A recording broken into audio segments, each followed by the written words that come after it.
Okay, hello everybody. Welcome to our Rising Leaders Huddle, or not Rising Leaders Huddle. Oh my gosh, no, this is our this is our Leadership Huddle. Sorry, this is our Leadership Huddle. Our directors, star directors, and superstar directors, and we are in for a special treat tonight because superstar director Sara Ford is joining us to share some inspiration. I can't wait to hear what she's got prepared to share with us.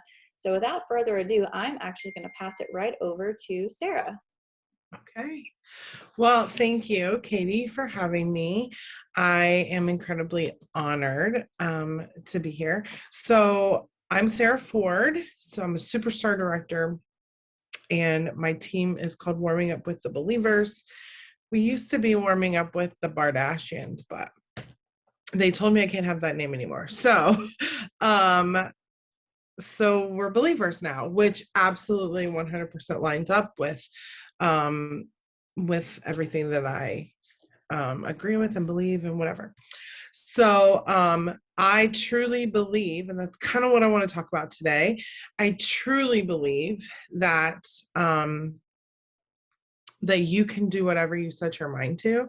So that's why it's so important for me that believe be a part of our team and group name, because I believe that each and every person on my team and in the community of Cincy has the capability of reaching their potential and their goals if they choose. So I started Cincy in 2012. I was I don't know, 27, 26, 27, something like that. I'm 36 now. So almost 10 years ago, I started in August. So in just a few months, I'll be 10 years in, which is insane. I have never been a part of any job or company for 10 years. Obviously, I'm only 36, so 10 years is, it's not like I could be at that many places for 10 years. But I am a natural born social worker, I guess. That was always what I wanted to be, was a social worker. So I went to school, got my education, and then my husband and I were getting married, and I wanted just a little extra income to pay for some things. So mostly for our honeymoon flights. And lo and behold, almost 10 years later, I'm still here. And so when I started, I didn't have a ton of confidence. I was very,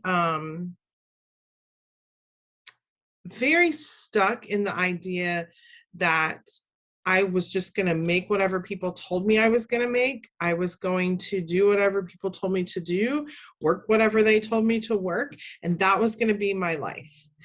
There wasn't really any pushback for me. It was just kind of, okay, whatever you say is what I'll do. And I started Cincy, and I started to recognize that I had a lot more value than what other people were putting on me. And I actually recognized that I had some brains inside of my head, and that I was able and capable of doing bigger things than I ever thought.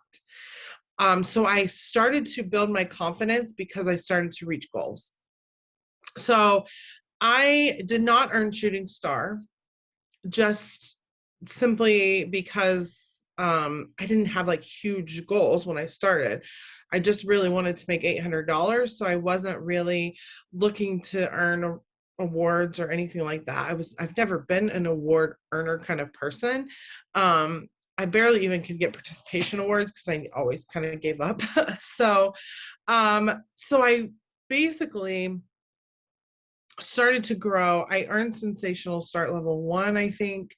And that first year, I just sold Cincy. I just sold it because I loved it, told people about it, asked people to do parties, started making a little bit of money.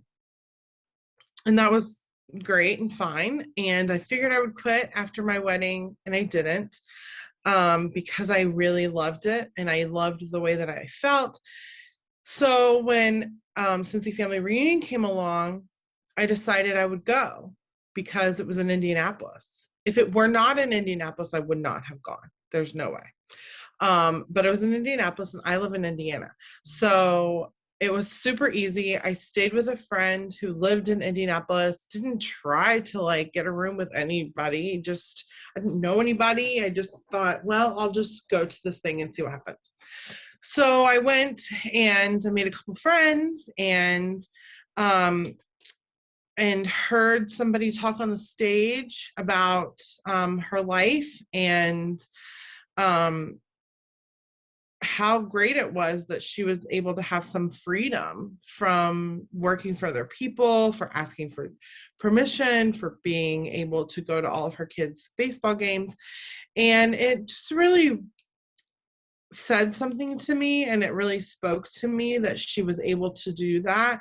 And I was always like kind of felt guilty whenever I would take a day off. And so I decided that day that I wanted to become a director because I felt like if I could become a director, I would be closer to the ability for me to leave my job once I decided to have kids. But what I tell you all of that because I wanted you to know kind of where I started to where I got to where I was. So once I hit director, which I did, but the only reason I hit director is because I continued to believe that it was possible. And I never really stopped thinking that that was the goal.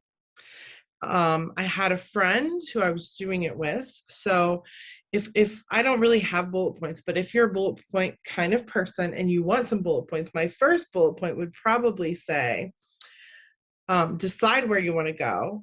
What's your destination? And my second would be take a friend along with you.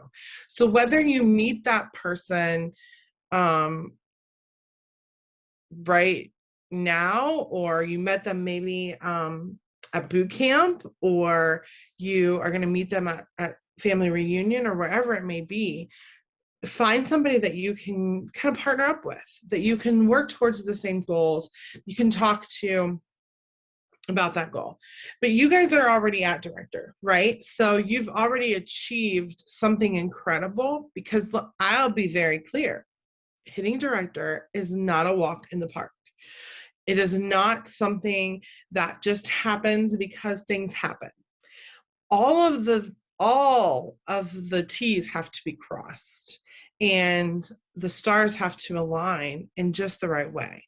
And so one of my least favorite things that people say were that they hit something on by accident. Well, nothing is an accident. Nothing in life is ever really an accident. And if it is an accident, it's meant to be an accident. So now that you're here, what are you going to do to get to the next level? What are you going to do to continue to believe in yourself? And what are you going to do to make sure that you don't stop feeling good enough, worthy enough, or like you should be there? And so what I want to encourage you, I hit director and I think maybe 1 month, I did not get paid at title, maybe in the 2 or 3 years that I was a director. So for me, that was just like what happened. Like that was normal for our group. Everyone always got paid at title. And I never realized until my sponsor said, this isn't normal. Like a lot of people don't get paid at title. And I didn't know that until I spent some time with other directors and started hearing them talk about going into the queue and falling back to superstar consultant, having to work their way back up. And for me, it did not resonate because that never happened to me. And I think the difference is I never accepted it to happen that way. I never, ever, ever wanted that to be the case. So I always worked a little bit harder to make sure that it wasn't. I'm not saying that that's going to be the case for everyone, but what I am saying is that you are the one that's in control over what happens. And I say that with great confidence, knowing when I went to Star Director, and I didn't get paid at title for a year, and I've been at Superstar Director, and I've had a couple of months where I wasn't paid at title. And what I can say is that the control is under me. I have the control. And when you start to realize that you have the control, you have to decide what your mindset is going to be. If I decide that I have the control and that I can't do it, then it's not going to happen. So what I really want you to focus on, and what I really want to focus on, is believing in yourself and not accepting that failure or giving up or not believing is an option, because it's not. Because the only person who's going to bring you out of whatever hole you're in is you. So we might get a little serious here, but I firmly believe that people who are stuck, quote unquote, stuck in their situation, are not getting out of their situation because of their mindset, because of what they've been taught, because of what they've been through, because of where they've been, because of how they've been treated, because of how they feel about themselves. Those are all pieces to a bigger puzzle, that if you are in the mindset that you're never going to get out of your hole, then that's where you're going to be. So have you ever been around people who are really negative? And maybe you're really negative, I don't know. But if you've ever been around someone who's incredibly negative, they have nothing positive to say, they complain about everything around them, they only talk about what's being done that's negatively affecting them. And I can say I've been that person before, but it only makes things harder.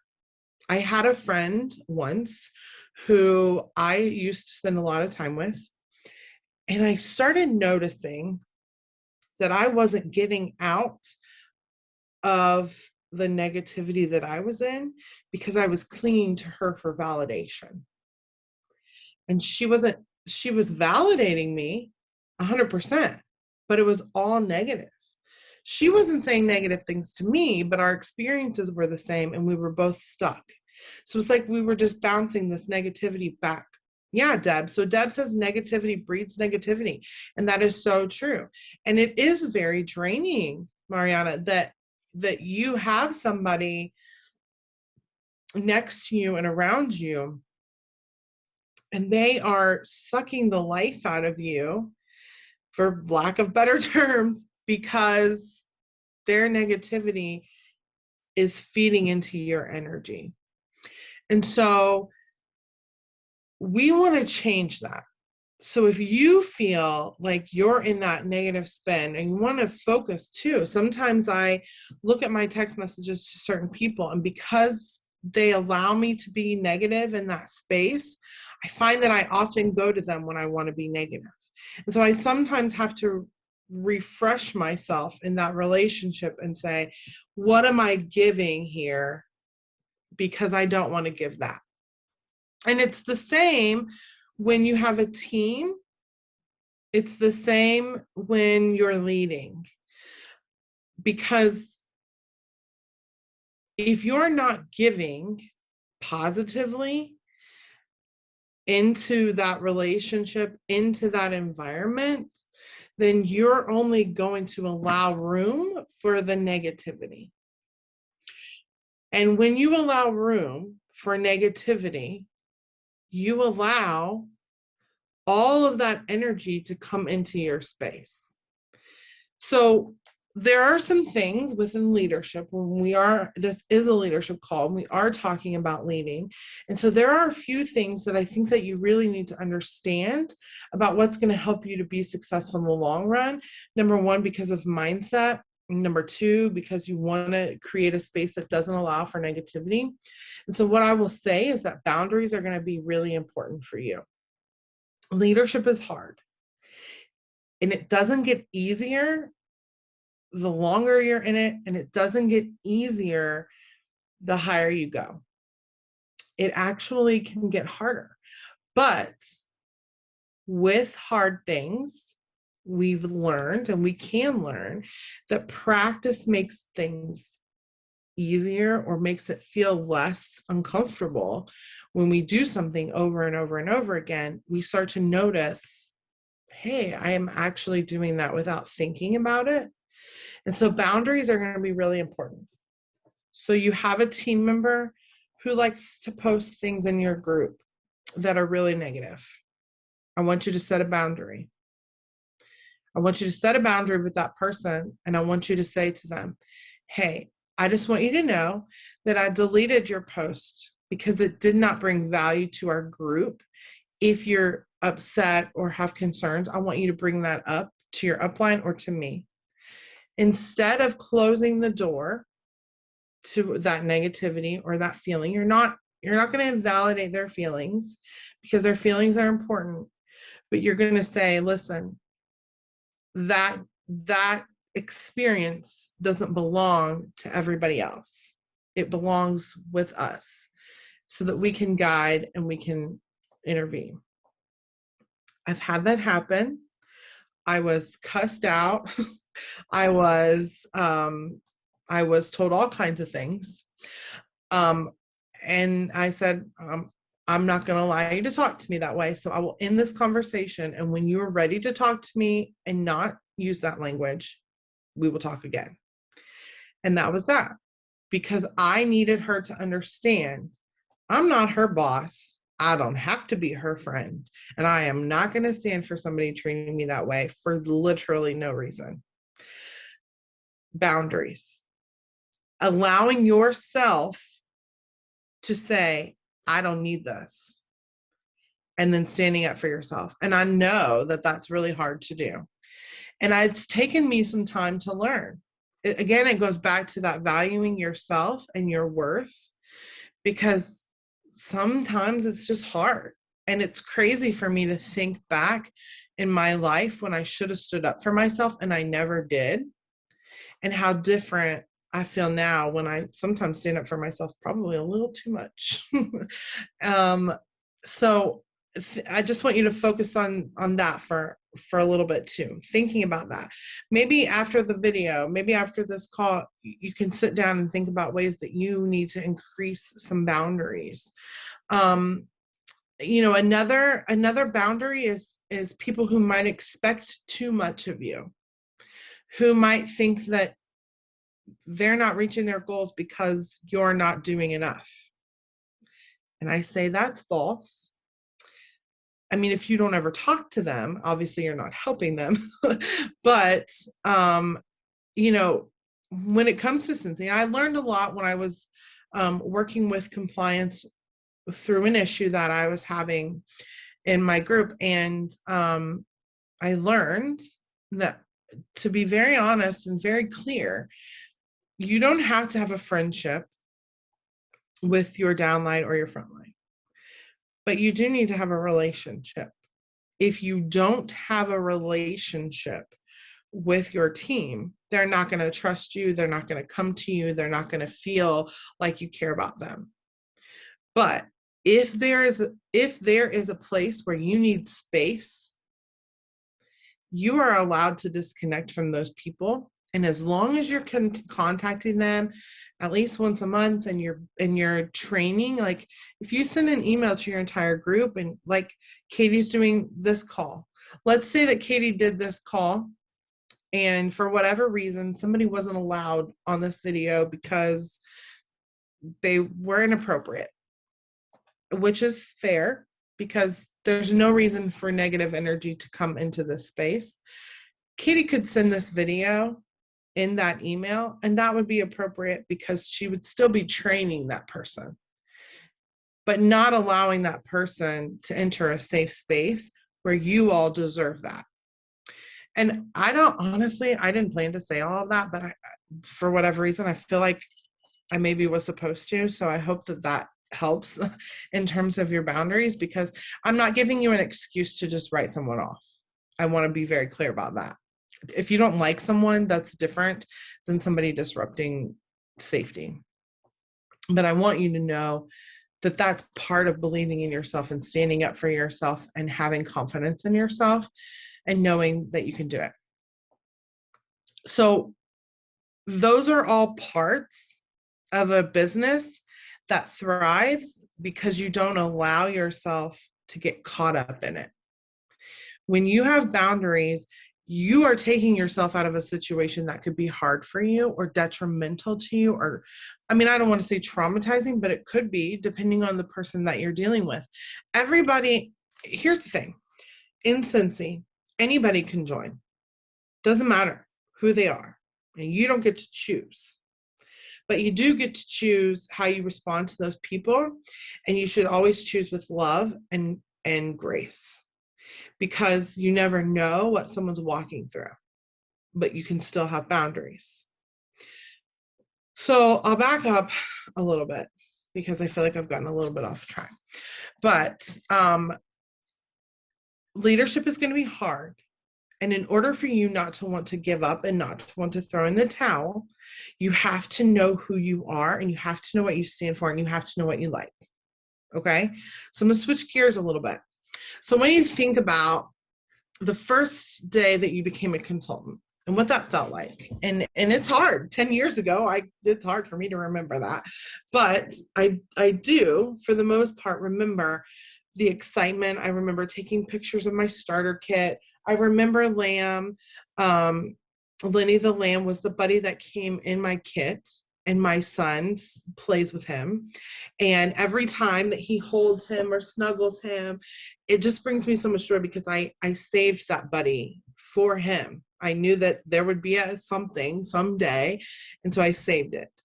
And it's so interesting because since he's not just my job, it's part of my life. It's integrated into my family. It's something that he can do little things with me, like stickering scent circles.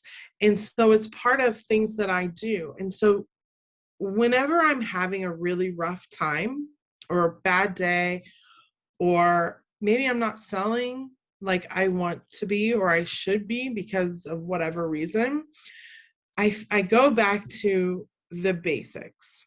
And so this is really important because when people talk about wanting to quit, I really try to remind them what was the reason that they started in the first place, and what is it hurting right now for them to still be involved. So when I think back, I think about that $800. I think about the $100 kit that I bought. And some people right now, they're only paying $25 for a kit. And some of them aren't paying anything for a kit. So it doesn't really hurt them at all. In my mind, it's like, okay, so you got a free business, and now every dollar that you make is just a bonus. It sounds like a pretty sweet deal to me.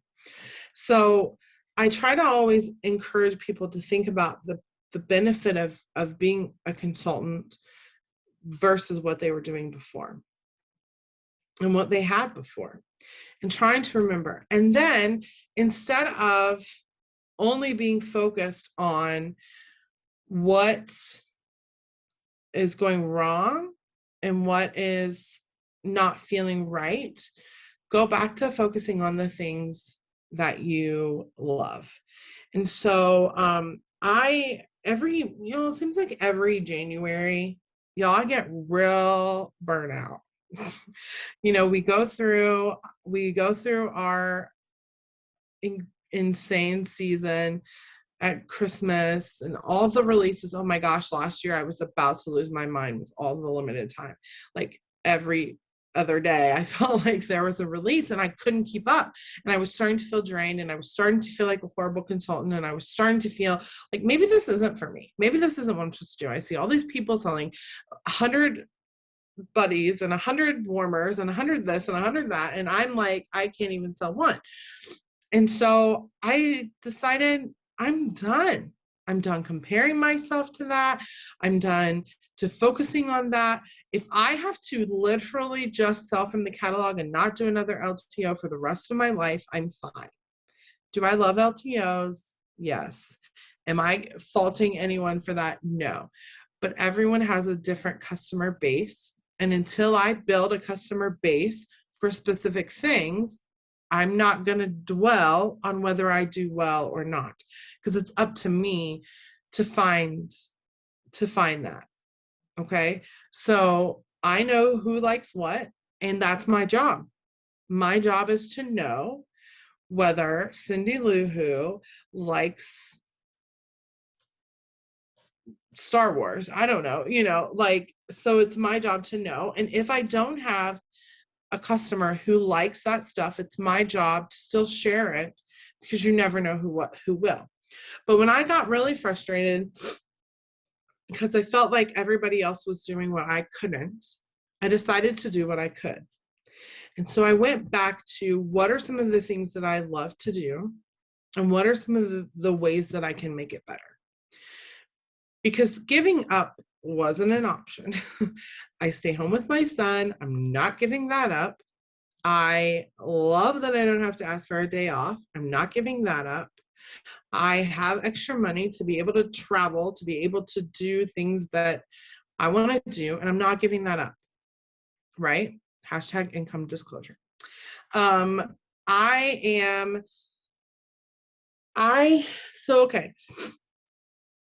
I love my team, and I love being able to connect with my customers. So I decided I was going to step up my follow-up game a little bit, because, and this wasn't in January, this was like a while ago, but I wanted to connect with my customers a little bit more, because I felt like I was so busy trying to sell stuff that I wasn't actually talking to anyone. And so I went back to trying to connect. And what I did was I started texting them more. I started using Project Broadcast so that I could really connect. One of the things that I did was I do an event in the fall that I really love. And when I did it this year, I did it with one of my directors, and we took people's information, which I've never done at this event before, which is really dumb, but I never did.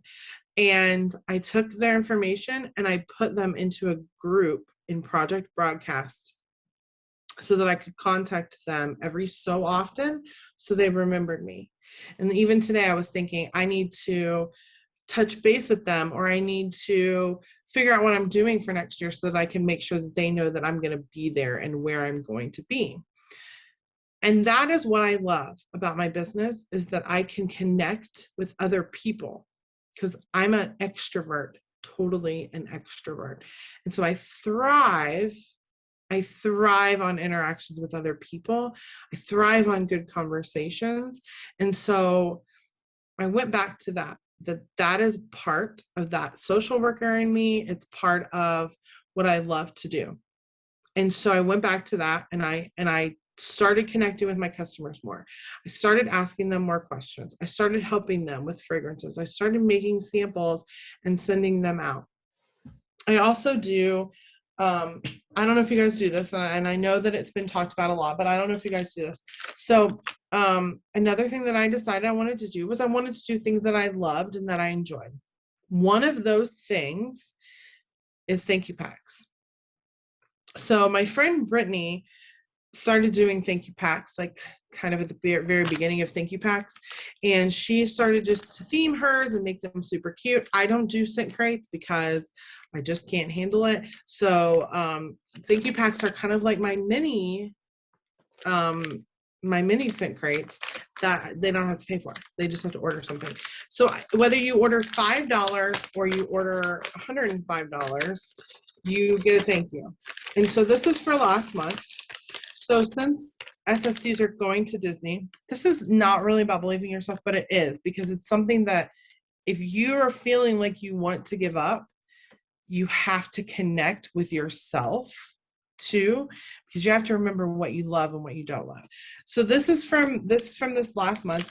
I made this real quick on Over. I didn't even make this on Over. I use online labels. So I just made this cute, quick little brag tag. And I just put, love it, brag about it, ooh and ah, then snap a pic and share it to your wall or stories. And then I put my Instagram, which most of my customers are friends with me on Facebook too. And so this month I went with kind of a Disney theme. And I did that because SSDs are going to Disney this month. And so I wanted it to kind of theme up with that. So I never send like Disney stuff really ever. But this month I sent a Disney scent circle. There were some Cars ones on our sale that we like on sale or something. They were really inexpensive. So I bought them. So I sent them a Scentsy scent circle and a Disney scent, each person. Somebody in the director page shared her Canva. And since I don't use, there's confetti everywhere now.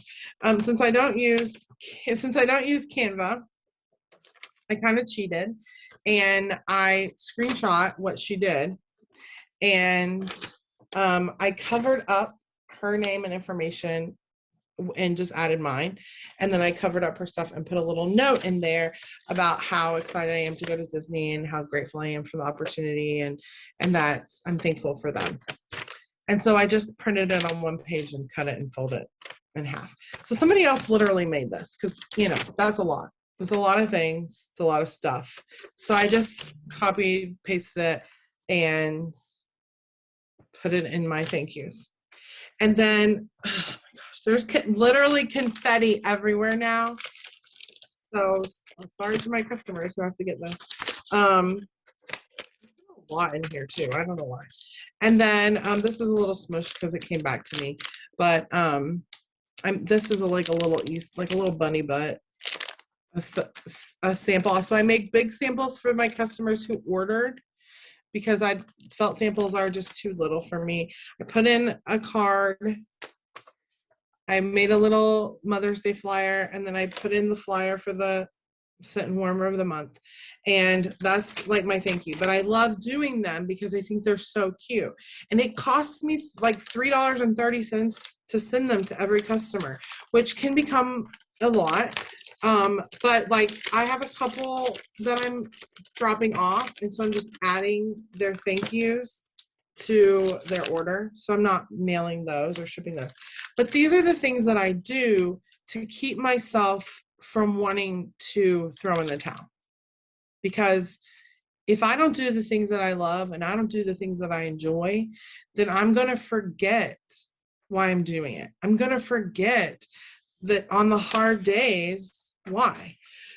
So I'm going to be I'm going to be super real right now. Last month was incredible, guys, like incredible. The momentum that we had in March was very exciting, and it literally gave me life to see my team talking about all their sales, to see the numbers going up, up, up. It's been a while since we've had that kind of excitement and momentum, and it was amazing. And this month has been the complete opposite so far. For 10 days, it's been like, for me even, it's been really rough. Now I did go on vacation the first several days, and so I didn't do a whole lot, and so that definitely changes things. And so I have to come back to my center, and I have to say, what do I have to do to make this better? Because right now, where it's looking, I'm not going to be paid at title. A lot of my directors won't be paid at title. Things are just looking super quiet where normally it would be popping, right? So we came off of a really hot month. A lot of the stuff that's coming is a very back end based this month. Everything is at the end of the month, or supposed to be. I mean, we don't really know because we don't know exactly when things are releasing, but we have Batman tomorrow. My customers, not super Disney people. So I can't focus on those LTOs this month because they're not going to do a whole lot for me. So what do I need to do? I didn't plan well, and I could get frustrated and bummed out and just be mad and talk trash to myself. But I'm not going to do that because I know that I've been here before and I've done it. So what do I need to do? I need to stay up later come into my office instead of watching TV at night. I need to spend some time working. And what I mean by working is literally anything in my business. I notice that when I am spending time working, things start to happen because I'm investing time into either posting or following up with someone or remembering things that I wouldn't remember if I weren't sitting in my office. I'm not going to remember that Stacy texted me yesterday and I totally forgot to text her back about her son's warmer breaking. And I need to text her back because she might want to order a warmer, and she checked in with me. And so that meant something for her. And so little things like that, that I know that I have control over. But if I get mad at myself and I sit in that, what am I going to do? I'm going to sulk. I'm going to sulk and I'm going to avoid my work. And that's not okay. My husband goes back to work tomorrow. He was on spring break. And thank goodness for that, because I have the attention that I need. I mean, I still have my son, but I have dedicated things that we have started doing, he and I together, so that the times that I need to focus in my business and where I need to focus, he doesn't feel like I'm away from him. So I'm being more intentional about what I'm doing with him so that he feels my presence instead of an absence when I'm busy. When he hates when I come into my office, no, mommy, don't work. And I'm like, well, do you know all that candy you just ate? Somebody's got to pay for it. But I mean, he's pretty good and he knows, what I do. And as long as he's watching Ryan's World, then what else matters in this world? What else? Nothing. I'm kidding. But he needs that intentional time. He's a quality time kind of kid. And so, but now that it's time for me to work, I have to take off that lens and I have to realize that this is also a priority, because I couldn't be here with him all the time if I had to leave and go work. And we couldn't go on all the vacations and redo our basement and all the things that we do if we were a one income home. And so I have to remember those things and I have to continue to push. So there are a few things that I'm going to share with you that I do to remind myself, and then I'll be done. So God is really important to me. And so I have to share that about myself, because it is a huge part of why I feel so worthy and so valued, because I know that I am important to God. I have been blessed with really great parents too, who have taught me that they love me as well. If you aren't as lucky, then you just send me a message and I'll tell you that you're wonderful, okay? Because you are. It doesn't matter where you came from or who you came from. What matters is the person that you are and are becoming and who you want to be. Because that's literally all that matters. Because I was born to two people that loved me and showed me love doesn't mean that I'm any more special than anyone else. So if you want me to tell you I love you and that you're wonderful, I will do it. Also, I find a lot of great strength in having friends who will listen to me, but also tell me, to just get over it, and who will share with me in problem solving, who will recognize, what needs to be done or what I need. I'm trying to think. I was having a moment as a leader a couple of weeks ago, and I was really upset. And it was a really hard day. As a leader, it was a really hard day. And I went to the people I knew wouldn't go to negativity, but would go to a place of like, we get it, we know it'll pass. Like, you know, you're a good leader, you're a great person. This isn't necessarily about you, or even just like, hey, I'll pray for you. Because sometimes that's literally all we need. We don't need to talk about it. We don't need to focus on it. We just need someone to say a prayer for us, to put that energy out there that's positive and that's motivating, but that's also very loving. And that's what I found. I found serious like comfort in that. And I've never done that before, which sounds crazy.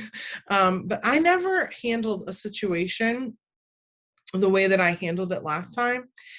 And I was over it in like a day, which is completely not like me.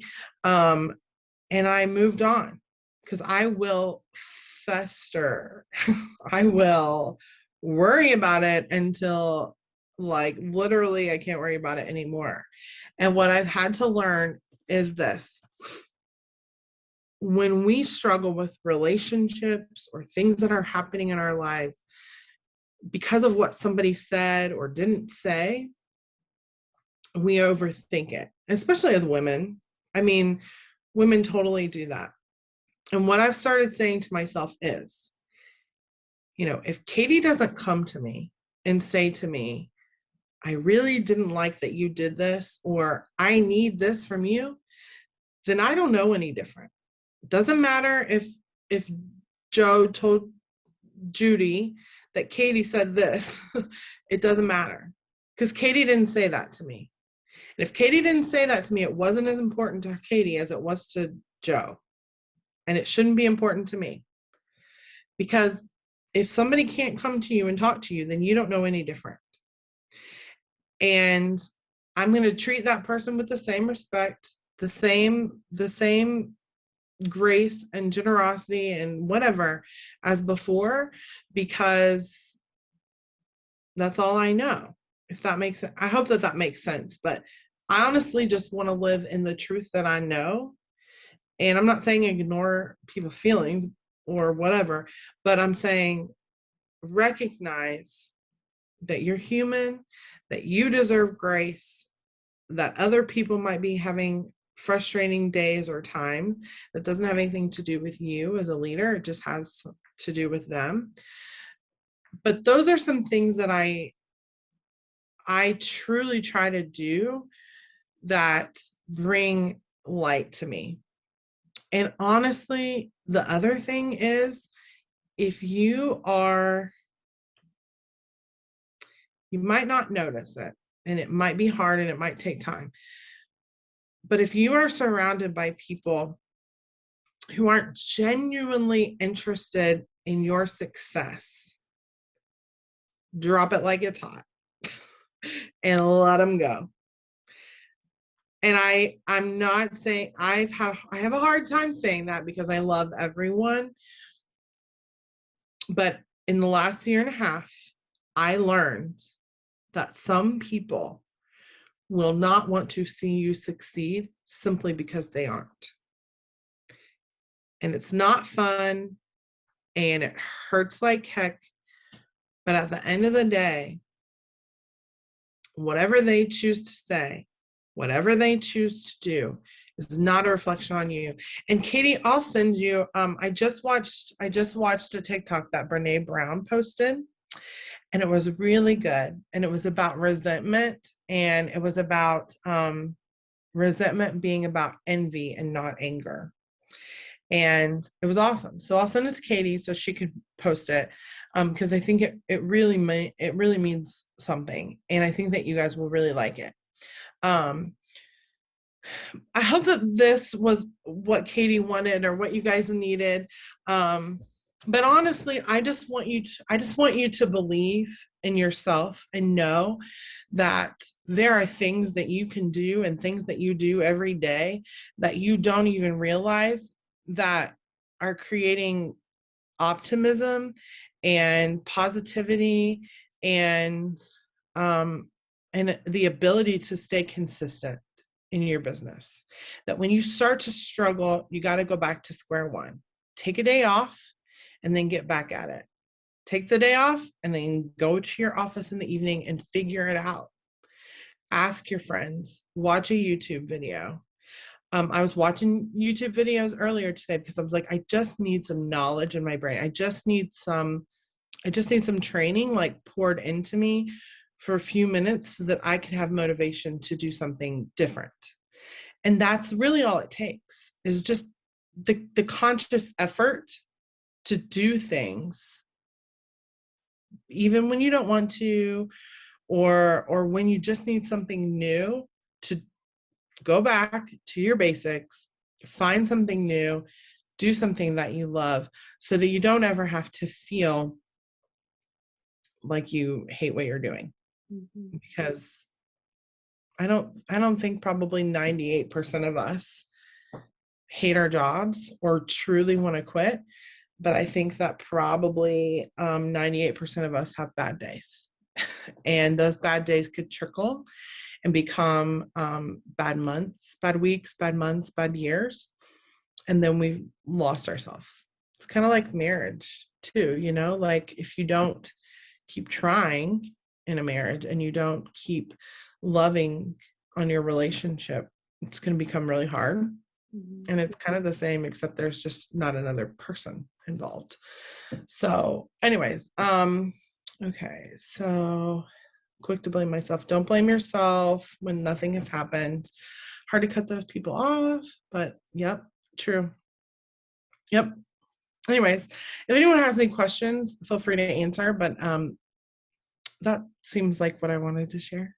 I really like what you said at the end about like relating it to marriage and stuff. And I also like what you said as well at the end about um,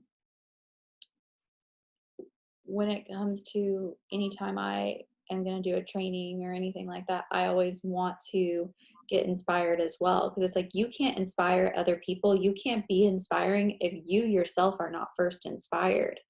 And like you just said, like, oh, I even just needed just a few minutes to listen to something like fresh and whatever.